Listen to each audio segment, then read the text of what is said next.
Morning, everyone. It's actually good to see a lot of some of you I saw last year, exactly the last time we had a breakfast. So it's good to see you all again. Uh, it's a lovely opportunity, and I just want to say thanks to Merlin and thanks to Kevin for putting this all together. Tinas and I always promise to get together after the breakfast for a follow-up. We never really do, but this time it's going to happen. I remember last time we were at this breakfast, we did speak. There was a passing reference to artificial intelligence. And there were some very wide eyes in the room when we started discussing the extent of what's possible through artificial intelligence. I think now the time is right for us to have a deeper discussion about what it means. So obviously, with your other panelists, you're going to be looking at different facets of the use of artificial intelligence. In my particular case, I want to talk about the impact of generative artificial intelligence in the performance industry. Actors. What does it mean that artificial intelligence has come into our industry, and what does it mean to me as an actor? I'd like to make a distinction up front. There is the use of AI, which I think we all appreciate and we are learning to embrace. I want to make that distinct from the misuse of AI. It's the misuse of AI that leads to the substitution of the human elements, the performer's creative ability, and the performer's creative input that audiences appreciate. Once that starts to be substituted by generative artificial intelligence is when we have what we call the existential threat to the performers, to the performance industry.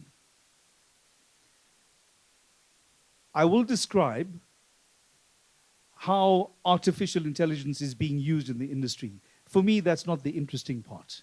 That's all the novelty stuff, because you have any number of videos out on YouTube showing how this AI tool has been used and how that AI tool has been used in that way to change a performance, to change an accent, to change the background of some incredible alien planet.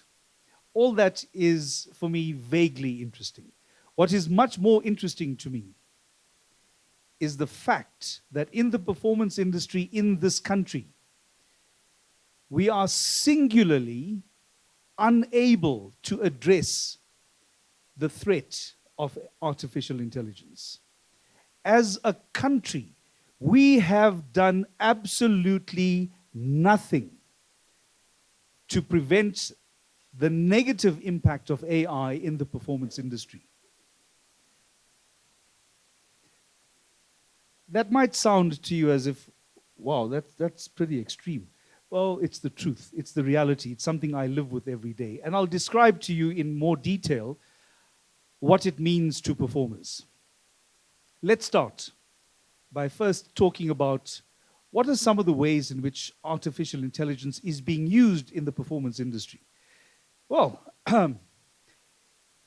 you've got AI tools that can capture my face, my voice, my likeness, and it can even change the language that I speak so that I can be addressing you right now, and if I was up on screen through the filter of an AI tool, I would be speaking to you in Spanish, in Japanese, or in German, in one of our African languages, and it would seem absolutely faultless. It would be absolutely real.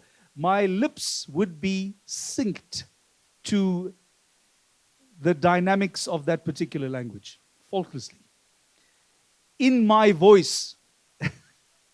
That's incredible. That's what AI can do now. It can also take that person and put him on the moon, or in another planet that's yet to be visited, that exists only in the imagination. That's pretty special stuff. And that's what you call an ethical use of artificial intelligence, where you have created an enhancement to the performance. It has not taken away from the original creative ability, it has only added to it. That we like. That is what we like to call the use of AI that has enhanced the creative performance. What we don't like, and what we call the misuse of AI, is when we create a synthetic version of me, a separate and distinct version, a synthetic Jack. Same dimensions, face, voice, likeness, all of it.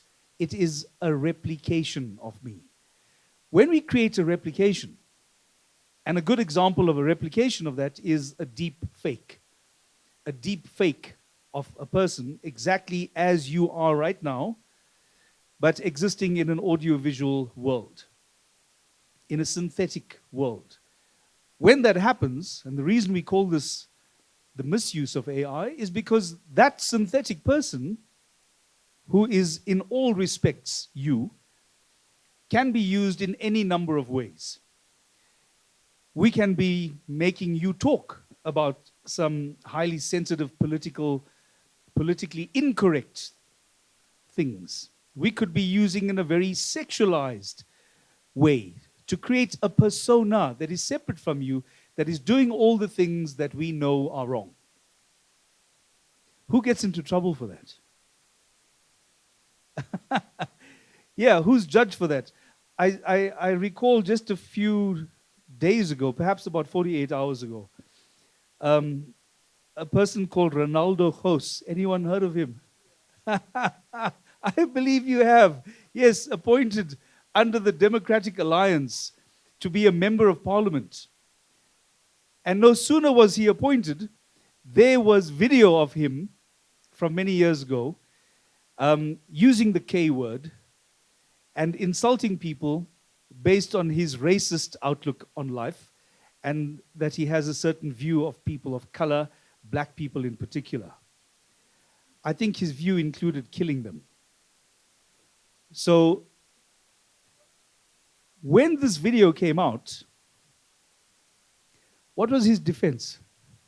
Mahendra, you'd know. Deep fake is what he said. It wasn't me, it was a deep fake. Yes, but of course that's been subsequently debunked. But imagine the absolute cheek, the gall to say, I didn't use the K word. I don't know where you found that video. It's a deep fake. It's artificial intelligence. It wasn't me.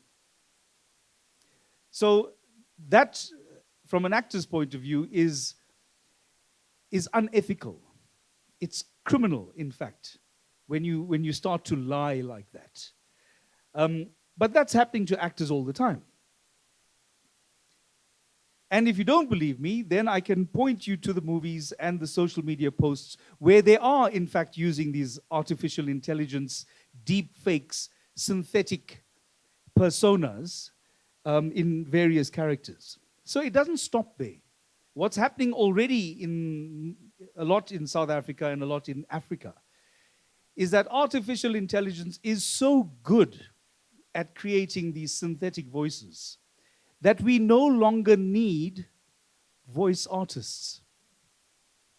It is an entire industry, overnight has disappeared. We don't need a person sitting in studio to record a piece of copy. Because we have AI tools that can read that message in any kind of voice, male, female, young, old, in different accents, in different dialects of different accents, in different languages. You name it, AI will do it. And we haven't yet brought a voice artist into the studio yet. That's impressive, right? Good thing for the industry, not a good thing for the actor, for the voice actor who's now deprived of that work forever. You're not going to get that person back. So we consider that to be a problem. But it goes on from there. It goes on from there. It's not just that we have lost all voice work. It's not just that somebody has now captured my image, voice, and likeness, and that they can use it to replace me. We are at a point now where we can create entirely synthetic performers. Complete replicants. It's not a copy of... There's another actor in the room, by the way. His name is Luverson. He was here. Oh, there he is, right in the back. He always, even at the, he'd always sit at the back of the bus as well, because that's where most of the trouble starts. Luverson is an actor, one of my very close and dear friends, highly respected performer, producer, and he would know that part of the problem that we face as performers is that if we are now at the point where we are creating completely synthetic people, we don't need actors at all. If you can create a synthetic being and you can completely manipulate their face, voice, image, age them up and down, make them speak different languages, we don't need human beings to do that role at all. So, of course, there is a sense of, how much time? No more time. So I'll wrap up by saying, now that we've completed the picture of what AI means, I will say that the reason the South African Guild of Actors is concerned is because already in actor contracts, producers have brought in provisions that say the producer has all rights to capture your face, voice, image, and likeness to be used in any future production for the exclusive commercial benefit of that producer, regardless of what medium this performance is used in perpetuity, without any further compensation to the actor. That is what exists in contract right now.